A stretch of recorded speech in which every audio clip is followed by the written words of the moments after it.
Good morning. I see a lot of people have been complaining about media, right? And they just keep complaining about media. I don't understand. I think it's not fair.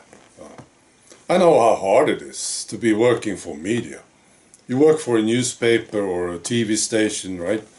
You have to dig up stories all the time, ask questions, write about them. And some talk into a camera. And you know, these networks, they have sponsors. It's hard, see? So I think we are expecting too much of media. And even themselves are complaining. Where's the loyalty? You know, this lady, I was reading about this lady, Marianne Klowak, this whining Canadian lady. She worked with the CBC for 34 years. Where's the loyalty? Right. CBC, that's one of the best, right? Best networks in the world, maybe, I think. Beautiful thing, CBC in Canada.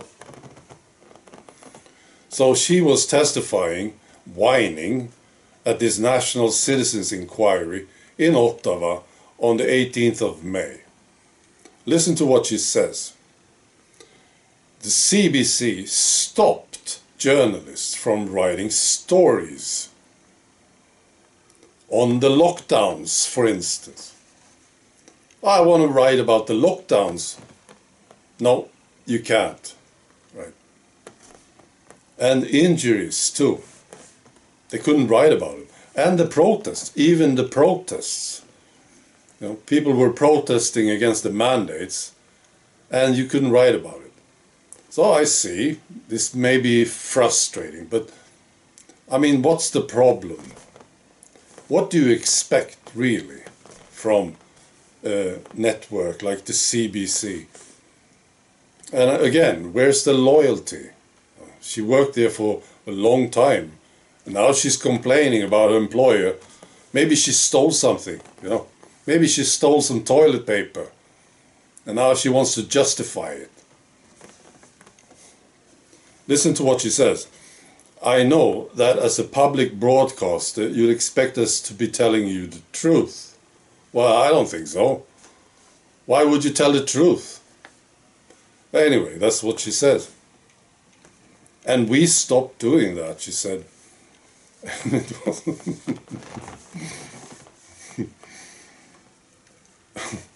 And it was a number of stories that I have put forward that were blocked. But it seemed to me as a journalist who'd been there for 34 years, it's like the rules had changed overnight. And it changed so quickly that it left me just dizzy. Right. Well, I understand that it's a bad situation. They didn't tell the truth about this situation, right? It's basically the crime of the century, or worse. I think it is the worst crime ever performed, you know.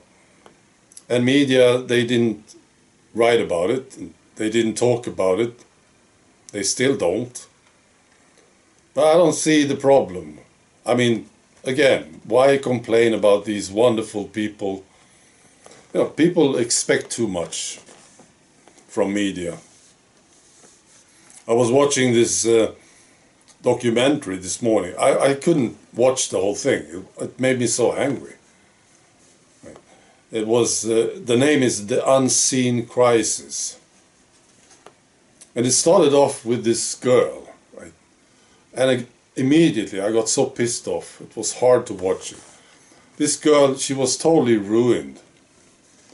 And there was a parent, I think there was one parent, dealing with this stuff. And the parent, I suppose, made her take it. It got me so angry. They also tell some numbers. Miscarriages, 300% above average. Neurological injuries, 1,000% above average. Cancer, 300% above average. I don't know if these numbers are true, but that's what they said. And they also talked about all these people who experience difficulties with their bodies and they don't know why. You know? Right. So I understand this is terrible stuff. It's the worst. But why do you blame media? Why do you accuse them? I don't get it. Oh, give them a break, media. Well, they do stories. That's what they do. Don't expect it to be the truth.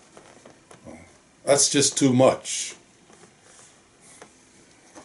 Right. Some say, and I say, the whole thing is the ultimate betrayal, because people trusted the governments and the agencies and to some extent media, and now they are in this shit. Ultimate betrayal. And when they complain about it, they go to the hospital with this problem that they got from trusting these people. Now they go to the hospital and say, I was injured. Many of them are treated as they were crazy. Ultimate betrayal, of course. But just leave media out of it. All right. Be good.